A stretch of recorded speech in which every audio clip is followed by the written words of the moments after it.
आप लेट के घुटने को प्रेस करने वाली एक्सरसाइज करें वो कर सकते हैं। तो ये क्वाड्रिसेप्स की स्ट्रेंथनिंग की एक्सरसाइज है जो आपके जॉइंट पेन को काफ़ी हद तक कम कर देगी। हमेशा पेन किलर नहीं लेनी है, मेडिसिन नहीं लेनी है, बट मैं तब बता रहा हूँ जब इनिशियल ट्रीटमेंट्स होते हैं। बट जॉइंट्स के बीच में होती है कार्टिलेज, वो कार्टिलेज इरिवर्सिबल डैमेज होती है। अगर वो डैमेज हो जाती है तो वो रिवर्सिबल वापस से ठीक नहीं होती है। अर्थराइटिस जो कि एक बहुत कॉमन एक बीमारी कह सकते हैं लोगों में पाई जाती है आफ्टर सर्टेन एज या कुछ रेगुलर हैबिट्स की वजह से, तो क्या उसका कोई नॉन सर्जिकल ट्रीटमेंट भी है? क्योंकि आमतौर पे आप किसी भी डॉक्टर से आज मोस्टली अगर आप डिस्कस करते हैं तो वो सर्जिकल ट्रीटमेंट ज़्यादा बताते हैं, लेकिन क्या इसके नॉन सर्जिकल एस्पेक्ट्स पे भी कुछ एक्सप्लोर किया जा सकता है? बिल्कुल किया जा सकता है। एक्चुअली सर्जरी तो बहुत लास्ट ऑप्शन होता है किसी भी आर्थराइटिस के लिए, ऐसा नहीं कि इनिशियली सर्जरी होती है। बट प्रॉब्लम ये है कि पेशेंट्स आते ही बिल्कुल लास्ट स्टेज में है डॉक्टर के पास, तो उस टाइम जब वो आते हैं तो उनकी स्टेज 4 होती है, बोन से बोन टच हो जाती है, जॉइंट में कुछ कार्टिलेज वगैरह बचता नहीं है, तो फिर सर्जिकल ही लास्ट ऑप्शन रहता है। बट हाँ, अगर आप अवेयर रहें इन चीज़ों के लिए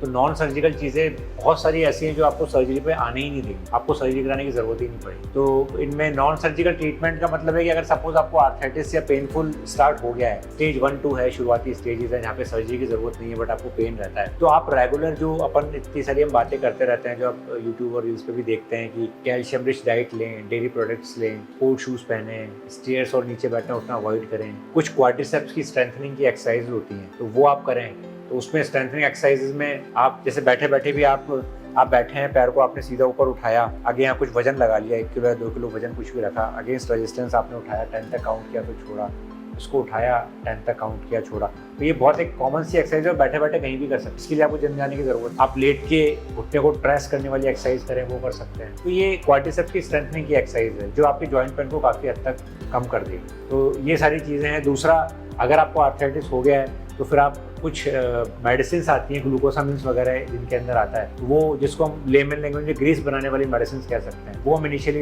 यूज़ करते हैं। उससे आपको काफ़ी सूदिंग इफेक्ट रहता है घुटने के। कुछ कैल्शियम विटामिन डी के प्रोडक्ट्स होते हैं वो यूज़ कर सकते हैं।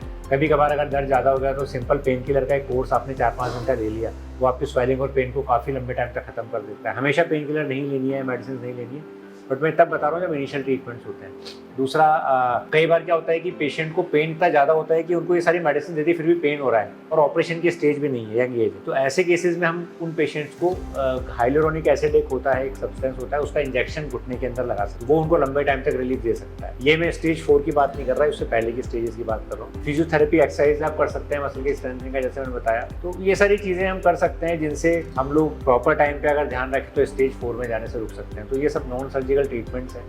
फूड हैबिट्स में आप एंटीऑक्सीडेंट्स ज़्यादा से ज़्यादा ले सकते हैं, जैसा कि मैंने बताया, वो garlic, vitamin E, vitamin C, इन सब चीज़ों को ज़्यादा यूज़ कर सकते हैं। ये सब चीज़ें यूज़ करके आप काफ़ी हद तक तो कई चीज़ें ऐसे भी बोलते हैं कि आपकी कोई चीज़ अगर बिगड़ गई है इन बोन जॉइंट्स में, अगर बात करते हैं एंकल जॉइंट्स हो गया, हिप जॉइंट हो गया, नी जॉइंट हो गए, तो ऐसा भी कहा जाता है कि अगर आपकी कोई चीज़ बिगड़ गई है तो वो वापस से नॉर्मलाइज नहीं हो विदाउट सर्जरी या विदाउट इस तरीके के जो भी एस्पेक्ट्स पे हम अभी बात कर रहे हैं। तो क्या ये पॉसिबल है कि आप उसको थोड़ा रिवर्स कर सके, अर्ली स्टेज में भी डिटेक्टेबल है, या फिर वो वैसे ही कांस्टेंट रहेगा, बस आप उसको वहाँ मैनेज कर सकते हो? ये बिल्कुल सही है। एक्चुअली बॉडी में बहुत सारी चीज़ें ऐसी होती है जो रीजनरेट करती हैं वापस से। आपके बाल हुए, आपकी स्किन हुई, आपका लीवर हुआ, ये रीजनरेट कर सकते हैं, ग्रो कर सकते हैं। बट जॉइंट्स के बीच में होती है कार्टिलेज, वो कार्टिलेज इरिवर्सिबल डैमेज होती है।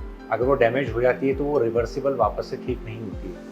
तो बिल्कुल ठीक है कि अगर आपको एक बार आर्थराइटिस की कोई स्टेज आ गई है कि 1, 2 या 3 आ गई है तो वापस से रिवर्स होकर 1 पे नहीं जा सकता, वो इरिवर्सिबल डैमेज है। इसीलिए हम लोग इतना अवेयर करते हैं कि आप इन चीज़ों का ध्यान रखें। हालांकि एज के साथ तो हर चीज़ का डिजनरेशन होता ही है, बट अगर वो एक एज के साथ हो तो समझ में आता है। बट यही चीज़ जब अर्ली एज में होती है तो फिर आपको परेशानी ज़्यादा होती है, क्योंकि फिर आपको अर्ली एज में सर्जिकल ऑप्शन पे जाना पड़ता है। तो बिल्कुल सही है कि रिवर्सिबल डैमेज होती है, कार्टिलेज जॉइंट्स की होती है, और एक बार डैमेज होने के बाद इनको रिवर्स करना होना मुश्किल है, नामुमकिन इनफैक्ट।